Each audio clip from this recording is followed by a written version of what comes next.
White House Press Secretary Jen Psaki was asked in a press conference why President Biden had limited his free college proposal in his newly released family plan. Let's take a listen. The family's plan during the campaign, President Biden proposed free tuition to four-year colleges and universities for students whose families earn $125,000 or less.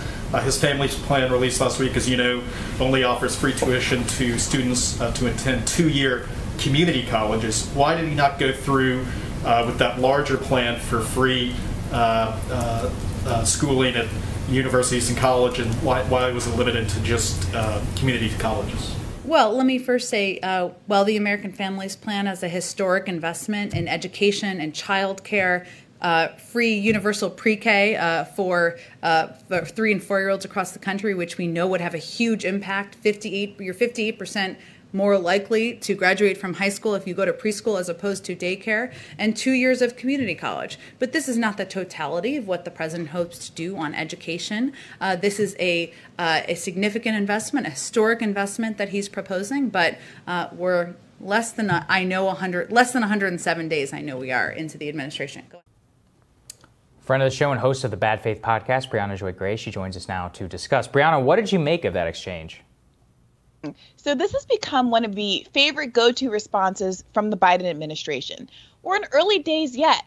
Don't regard my campaign promises too closely. We'll get there eventually. And a lot of normal voters and observers, I think, take this at face value. But what this response misses is two things. First, it misses the fact that historically, the administration in charge loses seats in midterm elections, so that Biden doesn't have 4 years to accomplish what he needs to accomplish. In all likelihood, he won't have a united government. He won't have either the House or the Senate after the midterm elections, especially if he declines to actually give Americans these kind of big ticket items that they'll really, really feel.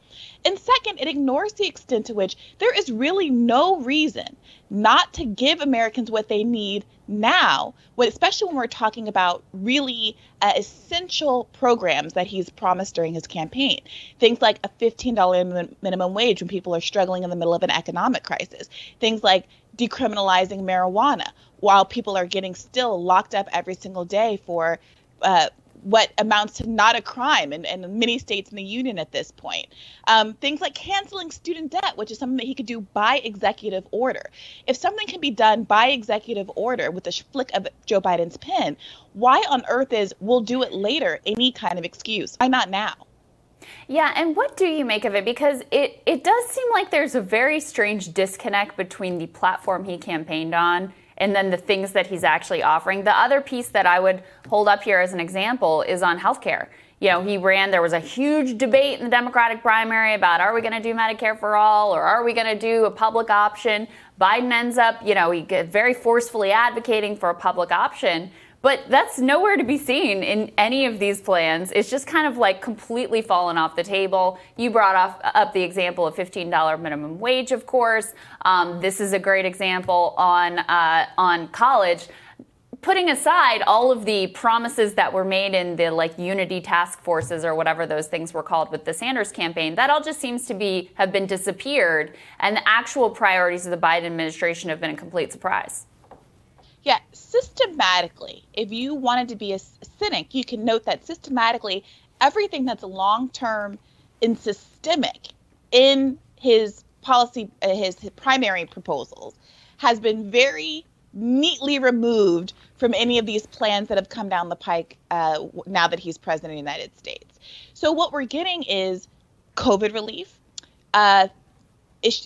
policies related to vaccine distribution, short-term economic relief that expires at the end of the year, a postponement of student debt payments, and then Joe Biden saying things like, I don't know if I have the ability as president to permanently suspend student loan payments, even though it takes the identical authority to suspend those payments as to stop them and cancel that student loan debt completely. So what's really going on here is a bait and switch, and he is depending on the goodwill of Americans who see him as a good guy, Barack Obama's vice president, someone who means well, to obscure the fact that there is a lot more that he could be doing, even if what he's doing now could be characterized as historic, because we are in a historic moment that demands historic interventions.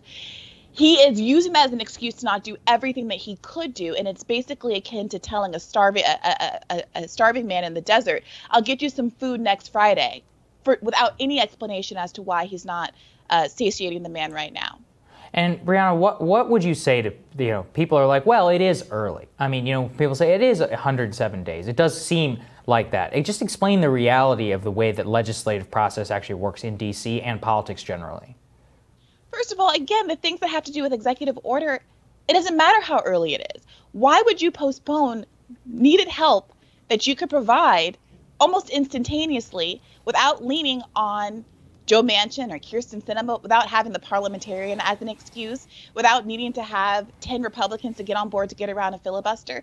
You could just do it. So what on earth does the time in your administration have to do with anything? If these are much needed policies, go ahead and pass them, and then accrue that goodwill and have some confidence that you actually aren't going to lose the House or Senate in the midterms, and that you might have more time to actually legislate in a more fulsome way, and actually have a record of achievement that you can use as a bully pulpit to stand on while you try to pressure the recalcitrant members of your own party and folks across the aisle.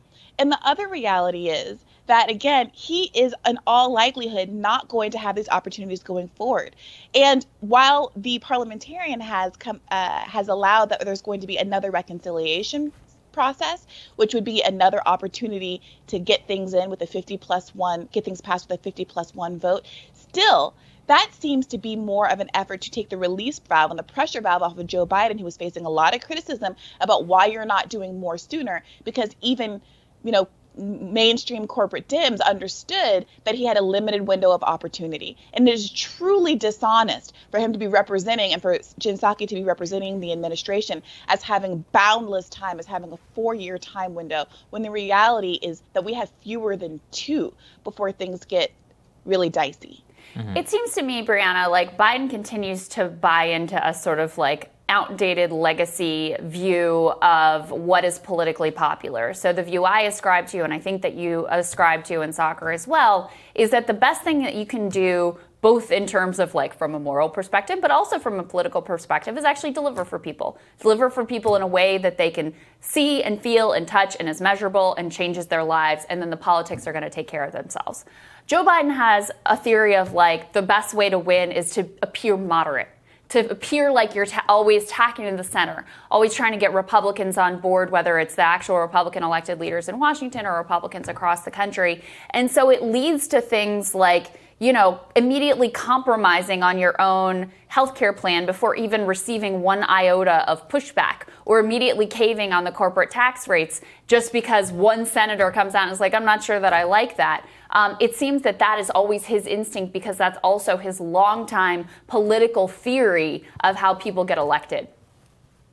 Yeah, and to be clear, making public colleges free for families making under $125,000 a year is the moderate, means-tested plan. His original policy platform was one of the most right-wing conservative platforms in the Democratic race. If you look to any other similarly situated, wealthy nation like our own, you get free public college without the means testing. We don't tell rich people, oh, I'm sorry, show me your tax forms before you go into this library. If you make $126,000 a year, you got to go buy your own books on Amazon. That's not how public goods and services should work. And that's exactly how you design policies to make them vulnerable to being nipped away at by conservatives who can frame them as being for the undeserving poor. He promised the bare minimum, $10,000 of student debt cancellation, free public colleges, and then now he's trying to pass off this idea of a 2-year community college as a great boon, and almost challenging people to point out as though they're the ones that have kind of the class issue, almost daring people to point out that is entrenching a two-tiered education system, as though Joe Biden doesn't know that he and his kids can afford to go to institutions that offer them many more opportunities and many broader opportunities than what he is offering to Americans who can't afford the same for their own offspring. And I think that he is challenging us to push back against that. And it's incumbent on the journalism institutions and the people who know that their children deserve the same opportunities, not bare minimum opportunities, as affluent folks in this country, to demand more. Mm-hmm. Very well said, my friend. Great to see you. Thanks, Briahna. Same here. Coming up, friend of the show, Matt Stoller, is going to discuss the Biden administration's first big antitrust move. That's when Rising continues.